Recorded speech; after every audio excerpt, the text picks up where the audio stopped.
Chapter 8, Razorwing. Terrified, John looked up at Ironstripe. He was dumbstruck and didn't know what to do. As far as he knew, he was already doomed. In fact, he was so frightened that he didn't even scream like his instincts told him to do. Sam stood up tall and walked up to his brother. "John, these are the creations I was talking about. Their names are Saberclaw, Silverspot, and Ironstripe," he said as he gestured to each robot. "And they will not hurt you unless I tell them to. So, watch what you do very closely. They have been tasked with protecting the world from foreign threats, but are not properly equipped. I was hoping you could help me with that." Sam seemed calmer now, less angry. He stood in front of his creations, his body language warning John. After reassurance, John acted more fascinated than afraid. He walked closer and reached out to touch Ironstripe's face. "Fascinating," he said as Ironstripe pulled away with disgust. Lila's face fell when she realized her uncle's audacity, and she said, "Don't touch him, or any of them, Uncle John. They clearly don't like it." John looked up at the robots and saw the barely suppressed disapproval on their faces. "They have emotions and are autonomous. I didn't think you would ever achieve that, brother." He glanced at Sam with a sick smirk. Sam gritted his teeth, but didn't retaliate because he knew they needed John's cooperation. Everyone was silent for a minute, waiting for someone else to speak. The wind blew and broke this silence. "Can we get on with it? Are you going to make us weapons or not?" Saberclaw asked with haste and impatience. Instead of being offended by her remark, John answered her with fascination. "Yes, I will, magnificent creation. I will make you all the finest weapons." He was no longer interested in Sam, just focused on the robots before him. Sam smiled and nodded, but looked inside a window to John's house. How are you supposed to make Sentiron-sized weapons with such little working space?" He was right. The house was small, and there was no way such large weapons could be manufactured in such a space. John teased, "I won't be making military-grade weapons in my own living space, Sam. I can't believe you were considered the smarter brother." Sam clenched his jaw at this subtle jab, but didn't react to it. "All right, then. Where's your workshop?" Sam asked, and John waved him over to a small platform. The group walked over and stepped onto it. The platform was in the middle of the yard and looked like regular grass with a little discoloration. Everyone could easily tell that it was fake grass, but no one acknowledged it. Once everyone was on the platform, John smiled smugly and double-tapped the ground with his foot. The ground dropped from under the group. The Sentiron immediately flung their limbs to try to balance themselves, and Saberclaw reached for Lila and her father. The two humans were screaming and floating slightly because of how fast the platform was moving down. Once Saber had steadied the humans, she looked at John. He was standing calmly on the platform. His shoes must have been magnetized to the floor somehow, because he was perfectly steady on the platform. Lights flashed and lit up as the platform dropped. Ironstripe and Silverspot were clinging to each other, trying to stay in place, but were still flailing unsteadily. The platform shot downward in incredible speed. They were obviously underground, but the platform kept dropping. It had to be deep underground by now. Lila was screaming loudly, but John said nothing as the platform jolted to a stop. Saberclaw felt herself slam against the floor. She was forced into a sitting position due to the sheer force of the stop. Lila and her father were panting, and Silverspot looked shocked. Ironstripe looked at Silverspot to make sure she was all right, but she was simply immersed by the scene before her. It was a large, underground room with concrete floors and white walls and ceiling. Many humans in white lab coats rushed around the room and through doors that led into other rooms. However, everything was not human-sized.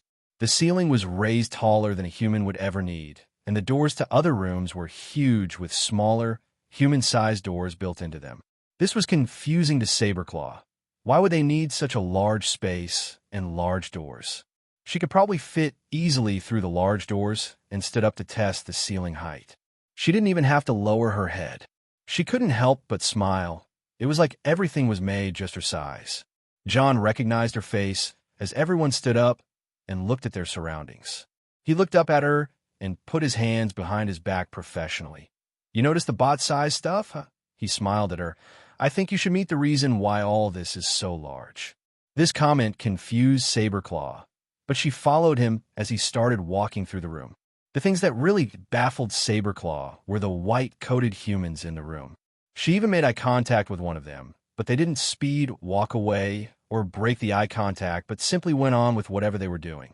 Did they even know how dangerous she was? They were acting as if her kind was normal. They weren't even flinching at Ironstripe's large steps that shook the floor. This was very unusual compared to the panic that followed Saberclaw's awakening. The three robots' steps echoed off the walls as they walked through the room. Computers clacked and beeped as John led the group into another room. This room was very peculiar. There was bot-sized training equipment everywhere. It looked much like Saberclaw's training room. A parkour course was set up, and a few things moved occasionally on their own, which baffled Saberclaw. There was also a clanking that sounded like the bot's footsteps, but it wasn't coming from any of the Sentiron. Saberclaw tilted her head in confusion. John looked up at the moving training equipment and spoke with authority. "Come down here." The floating equipment fell like a bird struck out of the sky. A large clank sound was heard right in front of John, and a slight vibration of the ground, like a large, invisible thing had just been dropped in front of him. John commanded, "Good, these are our guests. Introduce yourself." He looked up as if he was making eye contact with something invisible. Saberclaw stumbled backwards and instinctively put her arm in front of her. She didn't expect the loud clank that had come from whatever was in front of John. Just then, a form became visible and bright red. Tiny squares began to show themselves, revealing metal armor. The tiny squares appeared and revealed a robot. It was surprisingly similar to Lockjaw's build. The robot was tall, lean, and masculine-looking. It was just as tall as Lockjaw, just a little shorter, and it had a bright red wingspan. The Sentiron team's jaws dropped as, out of thin air, the bright red, painted robot appeared and smiled warmly at them. It took a slight but polite bow and greeting. "Hello, friends. My name is Razorwing, and I am at your service." Razorwing's voice was nothing like Lockjaw's, but it was masculine like Lockjaw's was. Everyone was still shocked and didn't say anything, so John explained, "This is my project that I recently finished. He is autonomous, but he is completely loyal to me like a servant. Oh, he also has an invisibility ability." John said that last sentence so casually. Invisibility. That could be very useful in the war against Rebay. Saberclaw's eyes widened as she got a good look at Razorwing.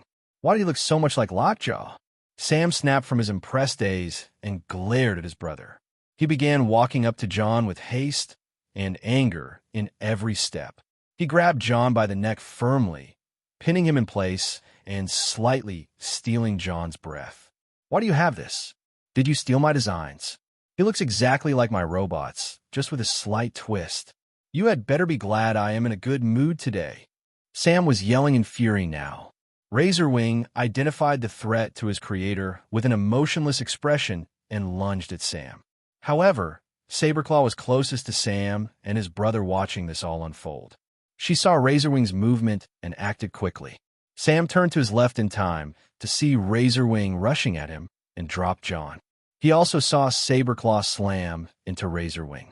Saberclaw's elbow had jabbed Razorwing's side and shoved him aside violently. The impact sent a loud sound throughout the room that sounded like scrapping metal and clashing. She pushed him to the ground with incredible force and punched his face. He turned invisible, and she could no longer see him.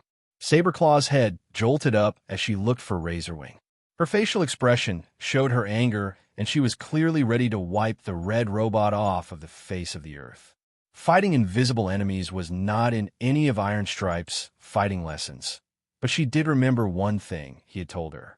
He had said to not try to outfight someone with the upper hand, but to outsmart them. She used this advice and stood still, simply putting her arms in front of her to protect herself. If she couldn't find her opponent, she would let him find her. She felt a strong force hit her from the back. She felt the pain from the strike, but didn't take any time to recover. She whirled around and grabbed a nearby paint can from a shelf on the wall beside her. She threw the can in the direction of the attack, and it exploded all over the invisible Razorwing. This basically made his ability useless because he was covered in off-white paint. Saberclaw seized the opportunity and tackled Razorwing to the ground, getting paint on her hands for pinning him. He had paint all over his chest and was no longer using invisibility. He looked up at her and smiled cunningly. "You're very strong. Don't break me, sweetheart." Saberclaw's determined face vanished and was replaced with shock from his expression and his remark. What had he just called her? Razorwing noticed she was currently unfocused and threw her off of him. He continued with his amused grin as he launched her into a nearby wall. She hit the wall with a loud thud and gasped from the pain. She stood against the wall, but her body peeled off of it as her legs gave out. A small crack appeared in the wall as she fell to her knees, tried to recover from the impact, and stand back up. Razorwing hadn't tried another attack, yet when Sam and John yelled at the same time, "Stop!" their voices echoed. The two robots froze, trying to decide whether to obey their creators or continue fighting. Ironstripe ran over to Razorwing and grabbed him by his arms, holding him in place. Razorwing didn't fight back as he watched Silverspot rush over the Saberclaw, who was in a kneeling position now, and check for injuries. Saberclaw bared her metal teeth at Razorwing and huffed in defiance. Razorwing didn't dare retaliate after being told to stop by his creator. Razorwing shook Ironstripe off of him and walked over to John, standing beside him proudly, knowing he had won this battle. Razorwing looked down at John and obediently said, "I have defended you according to your command, Master." This made Saberclaw cringe even more. First, Razorwing had called her sweetheart, implying that she was not willing to hurt him, but she clearly was. Now he was calling John his master. This Sentiron ripoff was such a suck-up, and it disappointed Saberclaw severely. She lost all respect for him. "Maybe you should control your lackey, John." She spat with a growing smirk on her face. She was obviously trying to annoy Razorwing and John at the same time, as she stood back up and dusted herself off. Her eyes sharpened as she saw Razorwing look at John and saw him nod in approval to the red robot. Razorwing walked up to Saberclaw cautiously. His body language said he meant no harm to her, but she still tensed up. He got close to her and lifted her chin to meet his gaze. "It seems you and I have gotten off on the wrong foot, sweetheart. What is your name?" He smirked and looked at her for an answer. He had called her that disgraceful name again, and it infuriated Saberclaw. "My name is Saberclaw, so stop calling me sweetheart before I punch you again." She shook out his grasp and glared at him, but his smirk didn't falter. "Oh, you're a feisty one. I like that." He talked about her like she was some show animal. Now she not only didn't respect him, but she highly disliked his arrogance and suck-up attitude. She glared at him and activated her blaster. It formed on command and glowed dangerously. Razorwing's eye-like optics were originally soft with tenderness when he looked at her, but now he had put his hands up and tilted his head at her unspoken threat. Silverspot recognized Saberclaw's anger and her intentions. She had known the young robot long enough to know that she was a loose cannon when she was this provoked. Silverspot swiftly walked over to Saberclaw and grabbed her blaster firmly. "Saberclaw, don't do anything you will regret later," Silverspot warned. Because of this, Saberclaw calmed down a little and put her weapon away. However, she was still very angry and didn't break her threatening eye contact with Razorwing. John's face was now grim as he turned back to Sam. "Sam, your idiotic robot just tried to kill Razorwing. He is a prototype."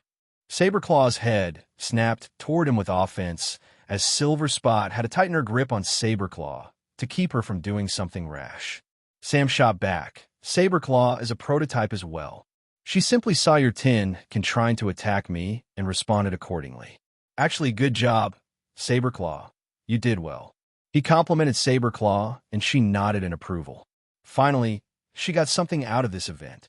Sam and John sized up each other for about 30 seconds. Then Lila broke the silence with a yell. "Can we focus on the task at hand? We need weapons, and you promised you would make the Sentiron some, Uncle John." Both men glared at Lila, causing her to step back with nervousness. Sam looked back at his brother. "She's right, you know." John nodded reluctantly. "Fine, follow me everyone, including you, Razorwing."